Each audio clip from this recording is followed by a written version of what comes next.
So I'm sure you guys know about my truck. I'm at 222,000 miles. Certain parts are missing from the motor that we will not mention to make it run more efficient. Built the rack myself. Couldn't find anything on the market.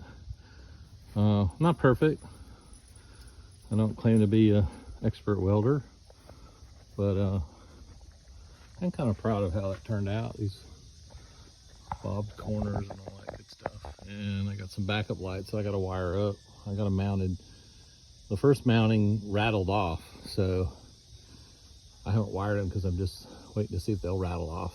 Tried a new mounting style, I guess you might say, hardware, and they seem to be holding. And I want to put some on the front too. And I'm not crazy about that single bar, so I'm probably going to do like individual, maybe 6 lights across, some smaller lights across the front. The truck's doing good. You know, she's still running strong. I don't know if I ever showed you the toolbox, and there's the $100 gas tank I got that on Facebook because it had a dent in it for $100, a 75-gallon tank, which I plumbed in a unique way. Haven't messed with the plumbing system of the truck. Of course, this toolbox I got when I was in Alabama from a good friend who didn't need it for his Dodge truck, and I had to trim just a little bit, about an inch, to get to fit in here.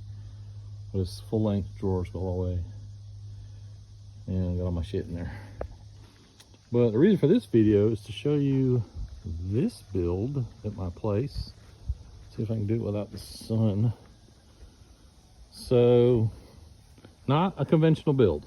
I'll say that. I don't really do conventional stuff. One day I'll show you my house up there, which is a non-conventional house. But so these are floor trusses right here. Let's see with my finger. These are floor trusses, you know, that go this way. They were the wrong size at a job site, and they were going to toss them. And I brought them home and stacked them up and pondered over what am I going to do with them, what am I going to do with them. And then one night laying in bed, I was thinking, you know, that's a #1 lumber, you know, no knots, and that's pretty much a complete 2x4. And I'm thinking, well, that's a stud, right? Turn on the side, and with them in a web design, that's even better than a stud because it's braced. So I came up with a crazy idea to turn them sideways, cut them all the same. So I'll show you the bottom so you can kind of see where I just basically cut them. So they're all the same length, and I settled on 12-foot high in case I wanted to put a lift in my garage. This is a 40 this way, 30 this way. 40 by 30. The garage is 20 wide, and then I've got 2 10-foot storage areas because I do a lot of stuff. So I need like a welding shop, I need a wood shop. So I think on this side I might do this as my little welding shop here in the front and storage in the back for shit, because we all collect shit. And that probably over there will be a place to park the lawnmower, and then maybe my wood shop in there, and then this will be automotive. So yesterday, I mean, I didn't plan this. I just said, hey, I want a 12-foot garage. And I put one of the trusses across the top. I'm gonna build barn doors that slide. I just think that's really kind of a cool look and easy to build. And I said, I wonder if my camper will fit in there. And it's an M28, which I thought meant it was 28 feet, which it probably is. I got a spare tire in the back that's touching back there. And this is just inside the 30-foot garage. So yeah, tongue sticking out. But you know, I think for the most part, I'm pretty amazed. I didn't measure that, and I think I had 2 inches of clearance. Still don't mind the trash. It's a terrible job site. I'm going to fire the superintendent. But this does kind of go uphill, which I'm not really crazy about, and it kind of stays wet right here. So I'm going to grade this kind of down about 4 feet, put one of those long drains in, The one that has it's like maybe 4 inches wide and it's got a grill on the top. You see them at Home Depot. I think I'm gonna put that in so that the water kind of pulls away from the garage, and then all this basically downhill driveway water maybe will get caught by that and then go that way. So I got some grading to do and I want to put a retaining wall. That's about 3 feet of dirt there, and then the next level of my sloped or scalloped terraced yard area. So eventually I'll probably do some sort of landscaping block wall there on that side. But I wanted to show you this because it's kind of unique. Everyone who's been over here to help me build it has been like, what the hell? So this was another one of those 10 o'clock laying in bed going, wait a second. So I had these joists left over that were different than these. These are 20 footers. These were like 14s, I think. So you see the one with the plywood? I made that one. Actually, I made 5 of them because I was short to go all the way 30 feet. So I made that one, that one, that one, and I kind of interspersed them in there so that if they had a different load characteristic, you know, they weren't all together.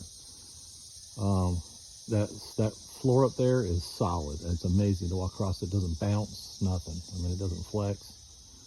Those are 18-inch deep webs, and it's spanning 20 foot across. A real pain in the ass to put up by herself, so I had some help. We tried all different ways. The first 3, my son and I lifted up one side at a time and about killed myself. I think I pulled something. Maybe I have a hernia now. So you use different methods, and if you're interested in hearing all about that, I'll talk about that. But yeah, so basically I had those, right? I had to build those. Had those, so I bought the plywood, you know, 3/4 inch CDX, or not CDX, but Dantec. Bought the good stuff. It was like $60 a sheet, which is crazy. And then of course I had to buy the studs. I already had the roof. I had the trusses made to go across this span right here. So all I did was just pop it up 1 level. And I got a metal roof up there on top. And that's a 20 by 30, who knows what, game room, man cave, Airbnb apartment. I mean, I don't know. It's going to be whatever we decide. So right now I don't have any access up there other than a ladder on the back. So probably going to do the stairs off the back. You see the ladder back there? You see it? It's right behind the camper right there. Right now there's a doorway up there, so I think I'm going to do stairs off the back to not take away from the front view of this nice building. Talked about building a dumbwaiter kind of elevator thingy. Talked about doing that. Let's see, the sun's probably not going to be in a favorable position, so let me walk back here in the shades and get a kind of a view of this thing.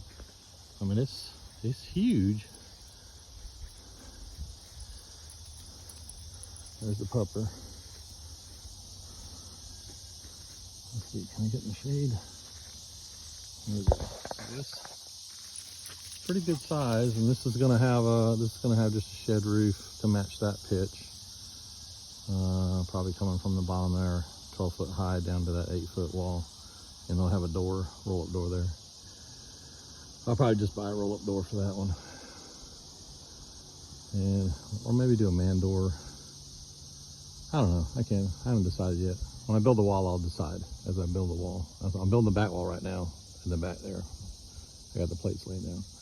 But the house is up there. I just put gutters on the front. That's why the ladder's still sitting there. But it's our little Shangri-La out here. But so this is dropped down. So really visually, I think that floor is equal to my front porch.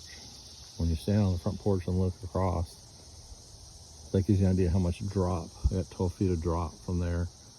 So it doesn't look too bad. But you know, this is, I mean, I don't have neighbors, so you know, this is a drive coming up, a circle drive around our house. So it's not like I had to impress anybody with, you know, a street view, if you will. But yeah, that's my build, current project. So I can work on some more projects. Anyway, I hope you enjoyed it. Like I said, truck's doing great. Had thought about trading it in. I think they want to give me $10,000 for it as it sits. And I don't know, she's worth more than that to me. I mean, I got that much more, you know, that much into it with the customizations, and she's running good. So I'm just gonna keep her. She's paid off now. So I think I'll just keep her. It ain't worth it trading her in. Anyway, I hope you enjoyed that. If anybody wants to hear more or just ask, I'll try to do some more. And as I keep building this thing, I think I'll you know, do some videos from here from time to time just to show you some of the progression as I try to figure out what I'm gonna do with this thing. All right, thanks guys, bye.